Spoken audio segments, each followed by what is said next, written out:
Hogan Johns bring up an interesting player that could actually be doing better in Bears training camp and having a higher role than people are expecting. We'll talk a little bit about that.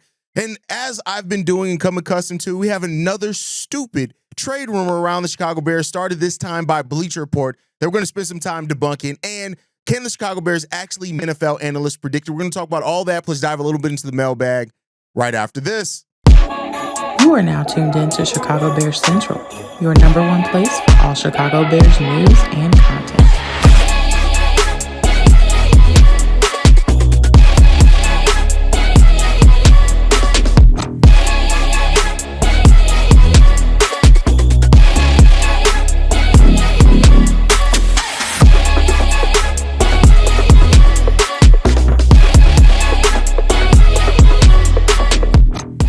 What's going on, Bears fans? Welcome to another episode of Chicago Bears Central, your number one spot for everything Chicago Bears related. I'm the host there, Hayes, but more importantly, you guys can follow the channel at Chi Bears Central on every social media platform we happen to be on. With that said, let's go and get into this content for today. So on Hogan Johns, they talked about a player that throughout the first phase of practices has really been surprising some and could have a higher role on the team than what he's had in his NFL career and what's expected to it. And they brought up Nahshon Wright, who was a third-round pick in the 2021 draft. He's 6'4". He is a cornerback in this, and the Bears recently picked him up. Now, he did play for 3 seasons so far in the NFL, and he had a backup role in Dallas due to the deep roster that they had there. He was in Minnesota last year where he didn't play really at all. But it seems like him reuniting with Al Harris has woken up some of the potential and just some of the understanding of what he could bring here when it comes down to it. Now, why couldn't Nahshon Wright actually fit what the Chicago Bears are doing?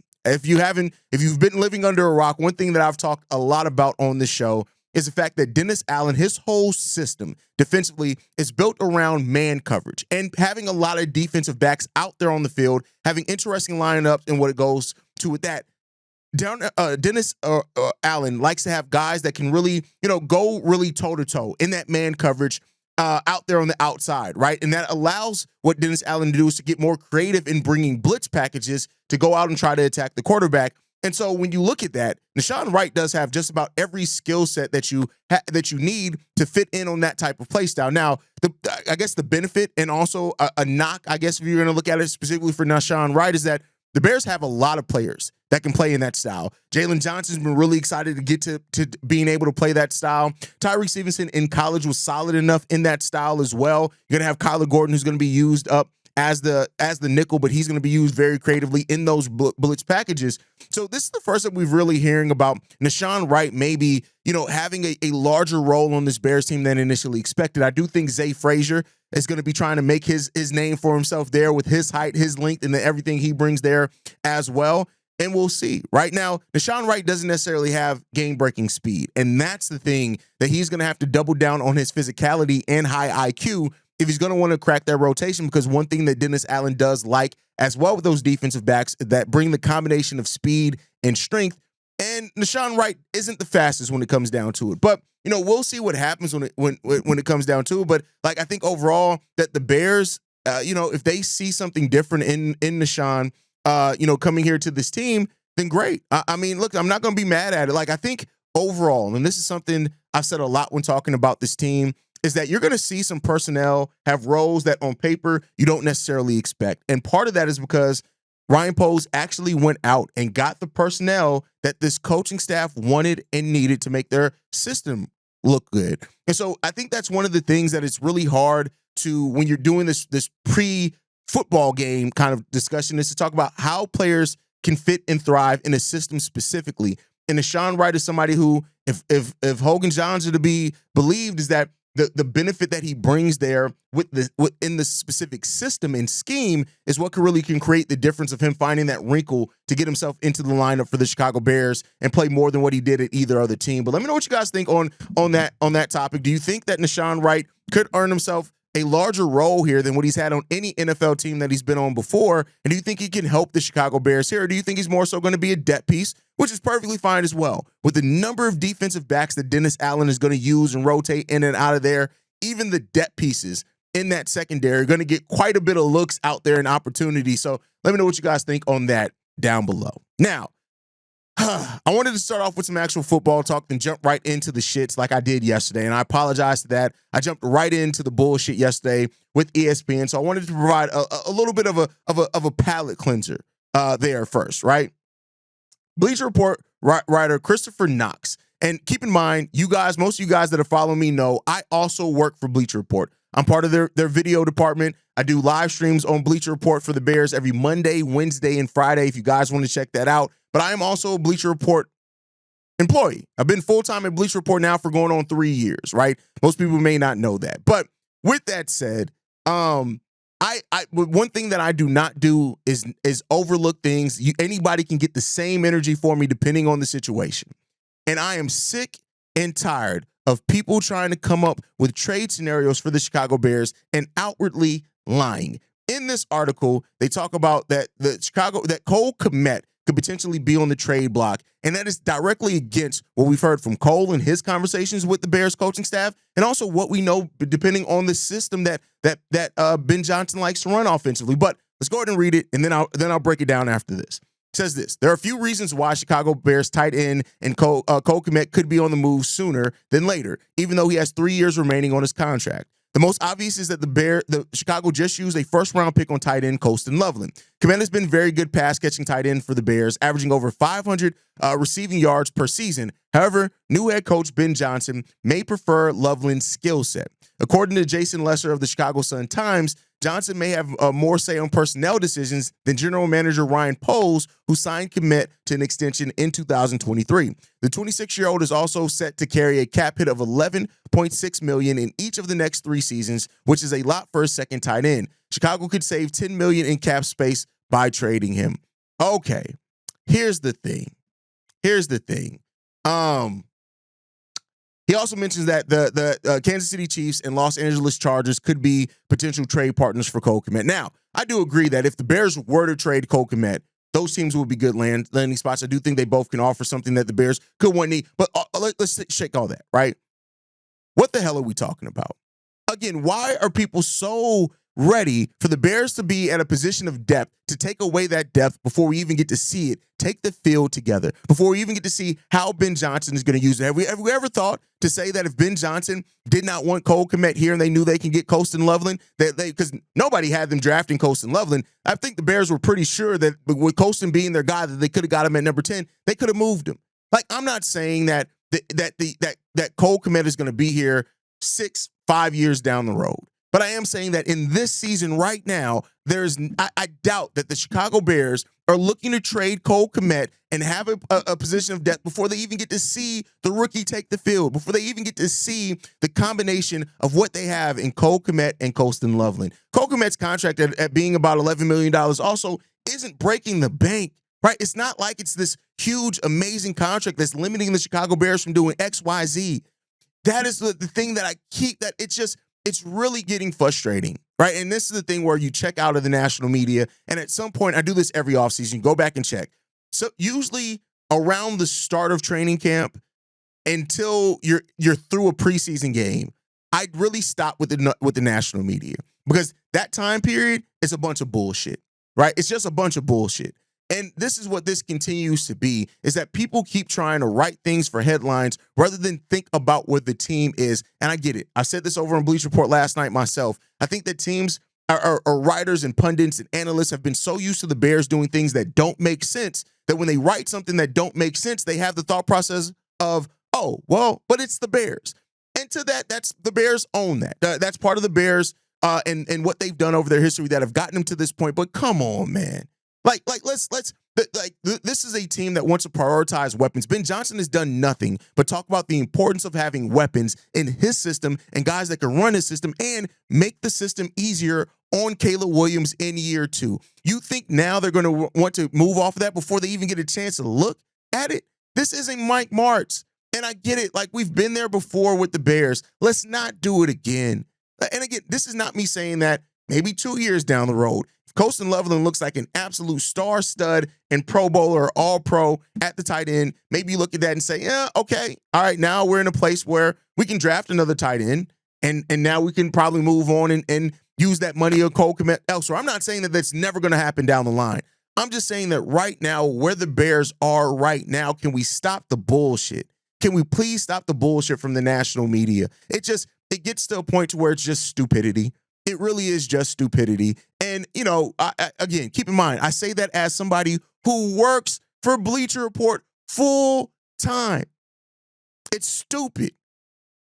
And we just got to stop the nonsense, man. I just hate that it's so much bullshit around this team. But anyway, let me know what you guys think on that down below. What do you think the future of Cole Kmet is with this Bears team? And let me ask you this. Are you excited about seeing the 2 tight end sets that the Bears could run with Cole Kmet and Colston Loveland here? Let me know what you guys think on that down below. With that said, we've talked a lot about how there are some excitement around the Chicago Bears. As much as some national media analysts write some stupid stuff, there is some that are also very interested to see what this Bears team can be next season. NFL.com's Bucky Brooks dubbed the Chicago Bears one of the 5 teams that won the 2025 offseason, and that this could end up turning into a contender. Mentioning this, but he does expect that Chicago to live up to the hype, unlike last year, and that has them as a dark horse contender that has a chance to enjoy a worst to first rise in the NFC North. Now, this isn't the first time that we've heard this. He says this: the table is set for the Bears to make a playoff run this season. They have upgraded their play caller, playmakers, and pass protectors to ensure Williams sparks a turnaround as a sophomore. There are a lot of reasons to believe that the Bears can. Now, a difficult schedule is going to, have a part into that. There are some Bears fans themselves that look at this team, and I see it. You guys know I talk to you guys all the time. They're like, hey, I see 7 wins for this team. And, I get it. And as somebody who said I don't want to let my excitement become expectation, I can't knock anybody who sees this, right? But with the Bears having a 5-12 record last year, that included a 10-game winning streak, that if you include better coaching and better decision-making, the Bears could have probably won 2-3 more games, right, last season, if you have better coaching and better execution from the players as well. And so while I'm not calling any expectations, right, I know I did my after the season, the schedule dropped, I did my season predictions just based off the schedule where I had the Bears winning like 10 games. That was meathead. I said it at that time. That was me being at my utmost meathead because I was excited. But the Bears have the second most difficult strength of schedule in the league this season. And they're also in the NFC North, the toughest division in the league. And so because of that, the Bears are going to have, if they really want to make a playoff run, it's going to have to be a big turnaround. We've talked about it. The NFC North last year took 13 wins, right? And so the Bears are going to have to more than double their wins this year if they even want a chance to make the playoffs in the NFC North. That just is what it is. And so, we'll see what happens here, and we'll see if the Bears can make something shake. But overall, I do think that there's a lot of reason to be excited about this Bears team. The question that we all have is that are they actually going to live up to the excitement? And that's the thing that's harder to picture with this team, because you just don't know. We haven't seen it on the football field yet. We got tons of talent on both sides of the football. But how is that talent going to come together? How are they going to perform? How's injuries? How's that thing going to play a big part into all of this? That all matters, I think, when you're looking at this thing in totality for the Chicago Bears. And we'll see what is going to happen and what it's going to do for the Chicago Bears overall. But I think just when it comes down to it, there's reason to be excited about this team. And I keep saying that there's a lot of reason to be excited. But when I look at it, I'm just waiting to see what this team is going to be, man, and what they're actually going to look like on the football field. That's the thing. My boy Mike Florio said this when it comes down to it. The expectations are high. Can they live up to them? And that's the biggest question here for the Chicago Bears this year. The expectations are high. Can you live up to them where you did not live up to them in prior years? That's the question here for the Chicago Bears, and that's the answer that I don't have. And hopefully the Bears find it over the course of the season. But let me know what you guys think on that down below. Let's get into the voicemail. Didn't get into the overflow yesterday because I was pissed, and I knew I was going to rant a lot about the DJ Moore thing. But overflow, which we usually do on Monday from the mailbag over the weekend, we got 2. One's from Xavier, one's from Darius. We're going to get into the one from Xavier first. What's going on, guys? This is Xavier calling in again, man. I just want to speak on how everybody's been talking about, like, how these players will benefit from the coaches. I think what we're failing to realize is I think the coaches will benefit from coaching these players. I mean, it's not like we got scrubs on this team. We have a very talented team, and, like Eric Bieniemy, he was one of the hottest coaching candidates in the world 4 years ago as a head coach, and they were saying, oh, man, like, he needs to branch away from Andy Reid and see if he can do it without Andy. And he went to Washington, and his stock dropped, and then he went to college. at UCLA for like a year or two, and that didn't work out. So I feel like he needs to rebuild himself back up into maybe an offensive coordinator position, and he's our running back coach right now. So like, you know, he can use a good boost from coaching our guys and seeing them improve. That'll help him build back up. Declan Doyle, from what I'm hearing, he's like one of those young hotshot guys that could be a future head coach, one of those offensive minds like a Sean McVay or something like that. That's like a young hotshot that these guys could want in the future, next year or two maybe. Dennis Allen even, you know, he was the head coach of the Saints for like 2 years, and it didn't work out too well, but we all know how great he is, the defensive coordinator, even if he made a lateral move and went to college to be a defensive coordinator, because they pay these guys. These guys, a lot of these defensive coordinators will leave the NFL and go to college because college will pay them more. Like we've seen that happen when Monty Kiffin went down to coach at Alabama under Nick Saban. You know, Lane Kiffin went down there first, then Monty followed to be the defensive coordinator. So it just a lot of these guys, man, Antoine Randall as well. It's been whispers about him being a head coach at some point soon. So, you know, we got a lot of talented guys on our roster that these guys could coach up.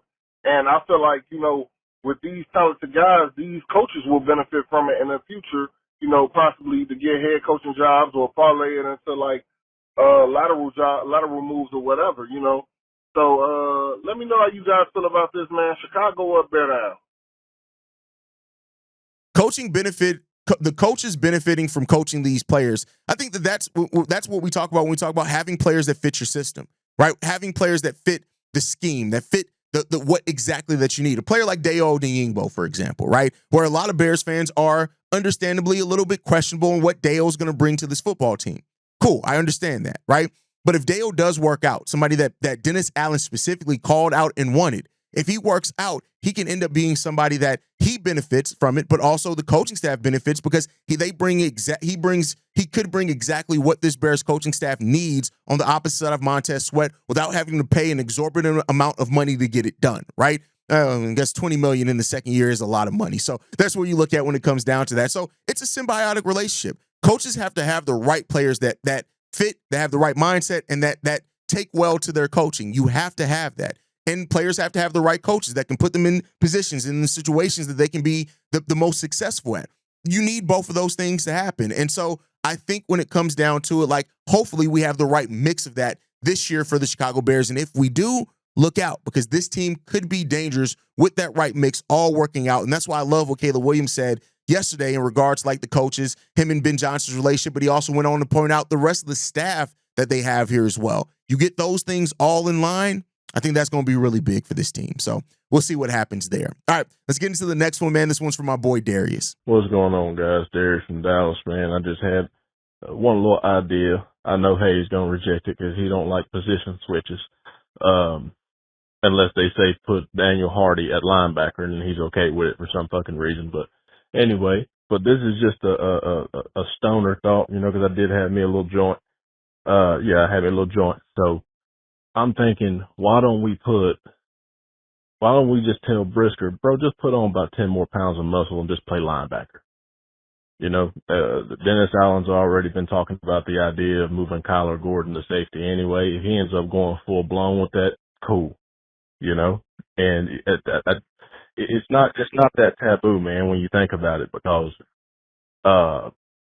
you know, Urlacher made that same transition, you know, from safety to playing linebacker. And I mean, he ended up being one of the most instinctive, athletic, best linebackers of all time. You know, the kid already plays like a linebacker. Let him get in there and get his nose dirty. That's what he likes to do anyway. You know, you're going to get the best out of him when he can be more physical. You know, so go ahead and put him there, man. Just try it out.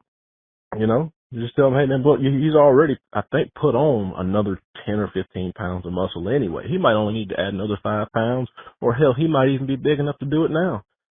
I mean, he plays a hell of a lot bigger than what he is. I mean, put the kid at linebacker, let him where he can be more instinctive.